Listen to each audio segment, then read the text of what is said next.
If there is something I love, it's bootleg toys. The weirder and uglier with fucking bizarre color combinations, the better. Like, just slap some random stuff together and take my money. There is just something really fascinating about knockoff items. I collect fake Furbies and I love them even more than the real ones. I also have a couple of fake things in my Digimon collection that I'm really attached to. Because you know, what could go better together than Digimon and a golf club? One of my favorite bootleg toys online is definitely this relatable My Little Pony. Another thing I love is old anime.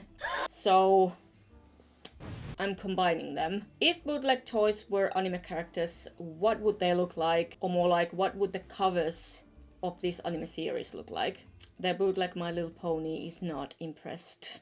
But you know what makes her very impressed? Skillshare, who very kindly sponsored this video too. If you didn't know, Skillshare is the largest online learning community for creatives, where you can find thousands of classes on all kinds of topics: art and illustration, painting, comics, photography, animation, music, anything you want to learn. And all Skillshare classes are taught by professionals who want to share their knowledge. And these people are just talented as heck. Some of them I've been following online for years. And last September I started thinking about making a webcomic. I just really don't know how because I'm not a comic artist yet. So I kind of just shoved it away in this drawer. But now that it's spring and I have more energy for new projects, I dug the sketches back out and finally decided to actually learn how to make comics. Skillshare has a lot of classes on comics and I decided to start from the very basics: panel layout and character designs. So classes like creating webcomics from sketches to final comic by Sarah Anderson, and composing comics design rules for creating clearer pictures by John McNamee were super helpful for this. They're easy to follow and compact, and I honestly learned more from them than I did at school, where we learned briefly about comics. No offense. Skillshare also has this thing called learning paths, which are these curated classes grouped together and they guide you step by step, so it makes learning more smooth, because you start with the basics and progress to more advanced stuff. I just think it's neat. So thank you Skillshare for sponsoring this video, and if you want to find a new hobby, try new things like making comics, the first 500 people to use my link in the description or scan the QR code will receive a 1-month free trial of Skillshare. So if you are curious and want to try it out, I highly recommend it. Now let's get back to being disappointed again with these toys. So besides this pony, one of my absolute favorite bootlegs is this toy horse that has a Barbie head inside its ass. Seriously, I love this toy so much. It's not even really a knockoff, it's just some random cheap toy with a Barbie head stuffed inside. Like someone had a great idea at the factory. Like this shit is straight out of Sid's toy collection. So I thought this blue horse and the little ponies would fit perfectly into the same universe. So I wanted to draw them all. They all belong to the same anime now. And it would probably be the weirdest thing ever. Kinda a half wholesome and half cursed. A mix of 90's magical girl anime, but with a lot of dark humor, I guess. Stylistically, I took inspiration from several different older animations, like obviously Sailor Moon, the 80's My Little Pony cartoon, and Care Bears. And the name for this fake-ass anime, literally, I have to give full credit to my followers, because I couldn't come up with anything good myself. So I asked my Instagram followers what they would name this toy. There were lots of creative options like Full to the Brim, Scent Ass, and also very imaginative Girl's Head in Horse Butt. But my favorite was Barlina. She's like Thumbelina, but she's in a horse butt. And I love that. If you didn't know, Thumbelina is an old fairy tale about a thumb-sized girl. Like, she's really tiny. So Barlina is a thumb-sized, not butt-sized, girl's head Not even the whole girl, just the head. Living in a toy horse's ass. Beautiful story. I'm instantly hooked. No, honestly, I would watch this right away. I googled these ponies and they are simply called the Lovely Pony. Lovely Photoshop skills, by the way. So I simply call this Badalina and the Lovely Ponies.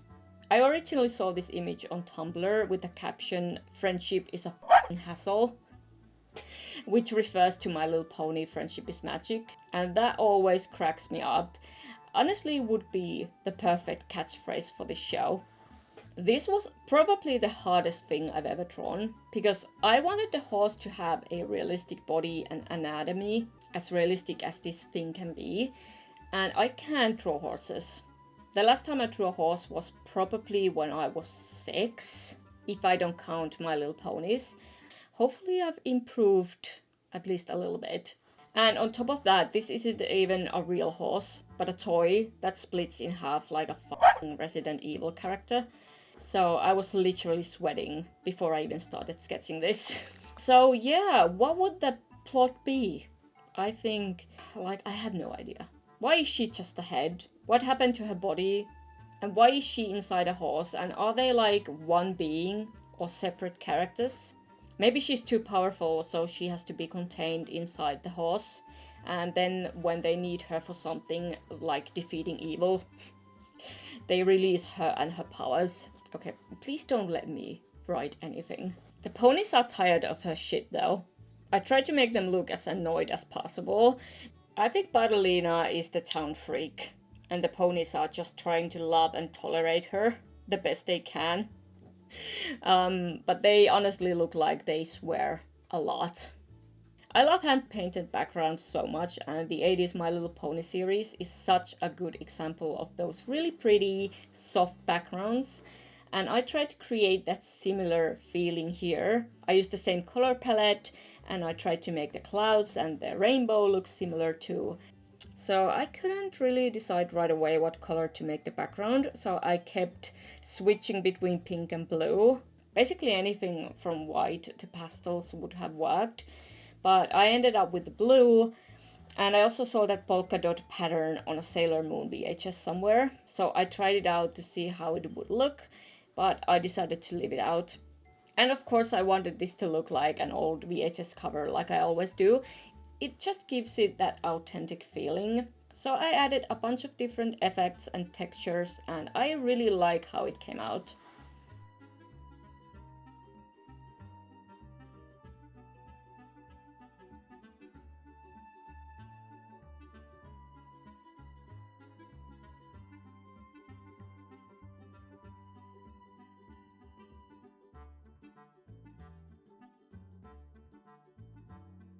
Look, there she goes again with her bullshit. I'm honestly surprised how well the horse turned out. These silly little ponies are always so round and stubby and easy to do. Their anatomy is like a wet sock, but realistic horse legs with their 15 different joints, yeah, it's hard. So I hope you love Badalina, everyone's favorite toy. And if you guys have any ideas for this anime's plot, please let me know. Like, the crazier, the better. I didn't know there was a China fake toys wiki, and it sent me down a rabbit hole for hours. There are so many hilarious knockoffs, and I don't know why I was so surprised that there are countless fake Angry Birds toys. And they are hilarious. So yeah, I'm slightly scared. And tell me, why are fake toys always so fucking loud and have terrible flashing lights?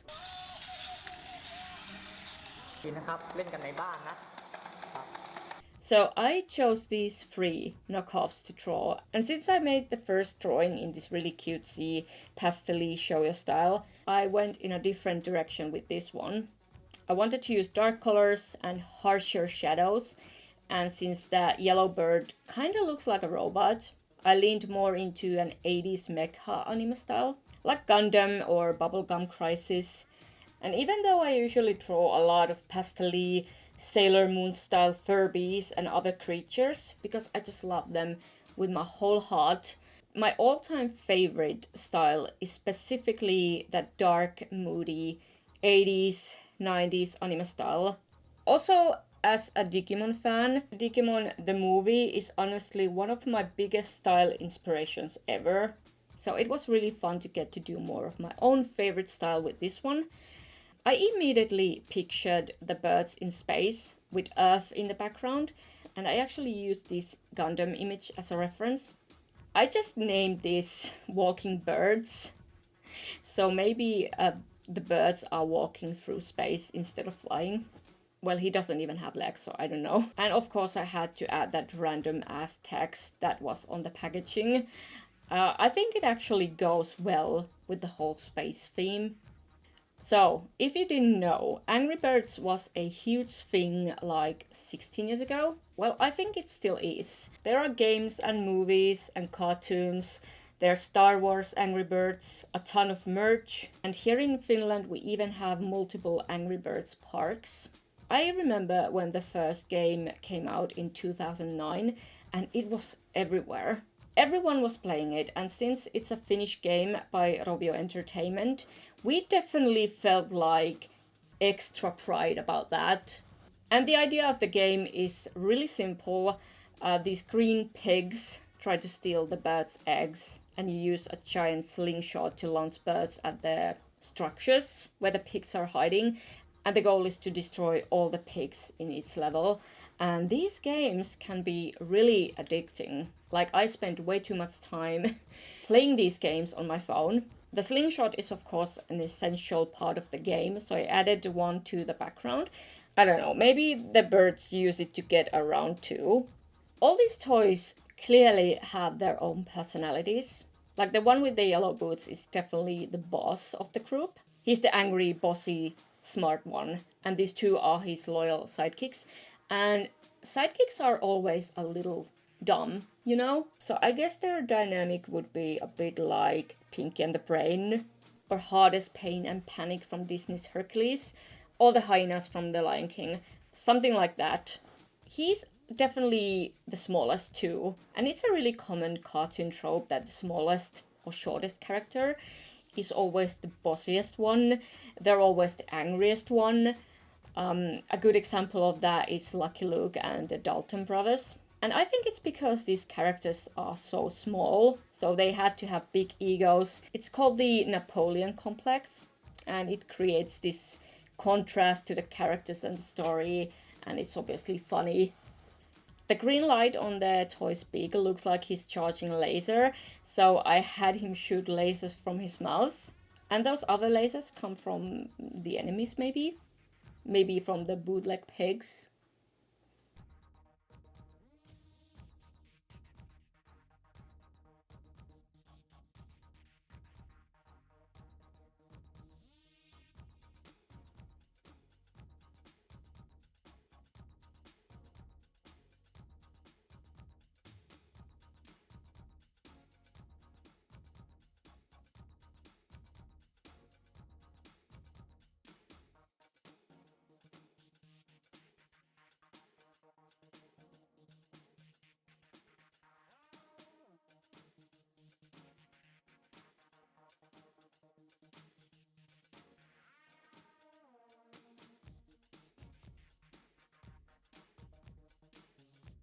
He looks like a Pokemon.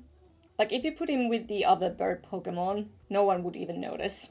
I love how I managed to make these characters look way cooler than the toys are.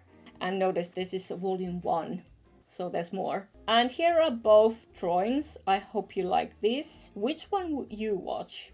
I had so much fun making these, and there are so many bootleg toys out there. I could honestly make videos about them for the next 10 years. So what do you want to see next? Thomas the Tank Gun?